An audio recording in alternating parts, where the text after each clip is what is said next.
અનુસંધાને હળવદની જે મુખ્ય જે સમસ્યાઓ છે, રોડ, રસ્તા, પાણી, ગટર, વીજળી, એને અમે પહેલાં પ્રાધાન્ય આપશું અને લોકોની વધુમાં વધુ સુખાકારીમાં વધુમાં વધુ લોકોને સુખાકારી મળે એના માટેના પ્રયત્નો કરશું અને તમામ જ્ઞાતિ અને તમામ મતદારોને સાથે લઈ 28 સીટ ઉપર અમે જંગી બહુમતીથી જીતશું એવો અમે દાવો કરીએ.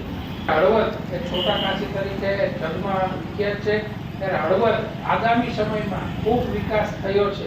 હળવદે છેલ્લા 70 વર્ષમાં વિકાસ નથી થયો એવો 10-15 વર્ષમાં વિકાસ થયો છે. ભાજપની સરકારમાં વિકાસ થયો છે.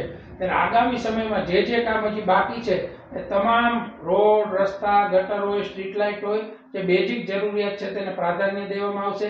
એનાથી પણ વિશેષ અમે કહેવા જઈએ તો જે આપણો હળવદનું સામંતસર તળાવ છે એને કઈ રીતે વધારેમાં વધારે સારી રીતે એ ટુરિઝમ તરીકે વિકાસ પામે એના માટે પ્રયત્નશીલ રહેશું.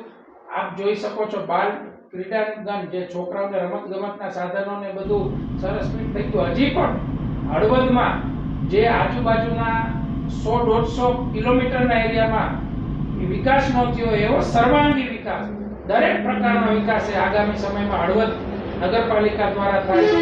ખાસ કરી જે નગરપાલિકાના સભ્યોની પસંદગી અમે ભારતીય જનતા પાર્ટી દ્વારા કરશું. તે નક્ષિક પ્રમાણિક હોય, જે લોકો 5-25 રૂપિયા ઘરના વાપરી અને ગામનું ભલું કરવા ઈચ્છતા હોય એવા અમારા સિનિયર આગેવાનો, જે અમારા આગેવાનોનું છે માર્ગદર્શન લઈ અને એની ચયન પ્રક્રિયા હાથ ધરવામાં આવશે એ હું ખાતરી વિશ્વાસ સાથે આપું છું. અને ભારતીય જનતા પાર્ટી ત્યાં સુધી આપણે જોયું છે કે ભાજપ અને કોંગ્રેસની દિને ભગતની જે કંઈ નગરપાલિકાની અંદર ભ્રષ્ટાચારો થયા એ હળવદની જાહેર જનતા ખૂબ સારી રીતે જાણી રહી છે.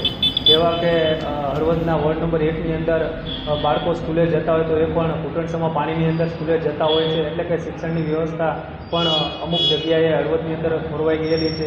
ત્યાર સિવાયના લાઇટના, સ્ટ્રીટ લાઇટોના પ્રશ્ન, જો રોડ રસ્તાની અંદર ખાડા ખૂબ જ પડી ગયા છે એ પણ પ્રશ્નો છે. એટલે આવા પાયાના ખૂબ જ પ્રશ્નો એવા છે કે જેથી હળવદની જાહેર જનતા આ સરકારના, ભાજપ સરકારના શાસનની અંદર ત્રાહિમામ થઈ ગઈ છે. એટલા માટે આ વખતે આમ આદમી પાર્ટી સૌ પ્રથમ વખત નગરપાલિકાની ચૂંટણી લડવા જઈ રહી છે અને અમને વિશ્વાસ છે કે હળવદની જાહેર જનતા અમને આશીર્વાદ આપી અને આ વખતે નગરપાલિકાની અંદર અમને પણ મોકો આપશે.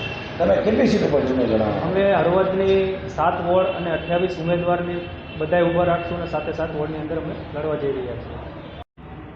સૌ પ્રથમ તો લોકશાહીના આ પર્વની અંદર તમારી વાત સાચી છે કે હળવદની અંદર નગરપાલિકામાં, સ્થાનિક સ્વરાજ્યમાં, નગરપાલિકામાં, શહેરમાં સૌ પ્રથમ વખત ચૂંટણી લડી રહ્યા છીએ. તો અમે જનતાની વચ્ચે જઈ રહ્યા છીએ, જનતાની સમસ્યાઓ જોઈ શકીએ છીએ, સાંભળીએ છીએ. તો આ નગરપાલિકાની ચૂંટણીની અંદર અમે અમારા તમામ વોર્ડ અને તમામ સીટ ઉપર ઉમેદવારો ઊભા રાખવાના છીએ. પૂરી તાકાતથી ચૂંટણી લડવાના છીએ. હળવદનો ઇતિહાસ એવો રહ્યો છે કે 2થી ચૂંટણી પણ થઈ ચૂકી છે. તો આજી વખતે હવે 2થી ચૂંટણી ઉપર કાયમી માટે પૂર્ણ વિરામ લાગી જશે. કારણ કે હવે આમ આદમી પાર્ટી, આ બીજી કોઈ પાર્ટી નથી. જે રીતે આમ આદમી પાર્ટીએ સુરતમાં પણ કાઢું પાડ્યું, તમને શું લાગે હળવદના 28માંથી કેટલી સીટો મળશે? લોકો તૈયાર જ છે. યુવા એજ્યુકેટેડ ઉમેદવારો અમે ઉતારવાના છીએ અને લોકો મત આપવા માટે પણ તૈયાર છે. જેની અંદર વકીલો હોય, ટીચરો હોય, અન્ય એજ્યુકેટેડ લોકો હોય, એના સંપર્કમાં છીએ જ અમે.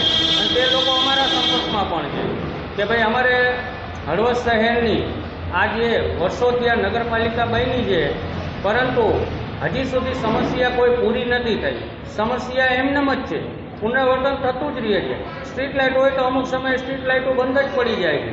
અને હમણાં ટૂંક જ સમયની અંદર જે નગરપાલિકા દ્વારા વેપારીઓ ઉપર જે કમર તોડ વ્યવસાય વેરો વધાર્યો છે એની બાબતની અંદર પણ જીતીને અમે વિચારશું. પછી ખુલ્લા પ્લોટની અંદર જે વેરાઓ લેવાય છે એનું પણ વિચારશું કે વિચારો તમે કે ખુલ્લા પ્લોટ ઉપર વેરો ભરવાનો તો મિલકત વેરો થઈ ગયો. તો આ તો કયા પ્રકારનો વેરો? ખુલ્લો પ્લોટ એટલે અંદર બાવળ હોય છે, નથી એની પાસે પાણી વાપરવાનું, નથી વીજળી વાપરવાનું, કશું જ ન હોય. તો ખુલ્લા પ્લોટ ઉપર જે વેરો લેવામાં આવે છે એના વિશે ખાસ, કારણ કે ગામડાના લોકો 2 પૈસા એના ભેગા થયા હોય તો એ શહેરની અંદર થોડું ઇન્વેસ્ટમેન્ટ કરતા હોય તો એના ઉપર ટેક્સ હોય એ તો મને નથી લાગતું કે આ વ્યાજની વાત છે.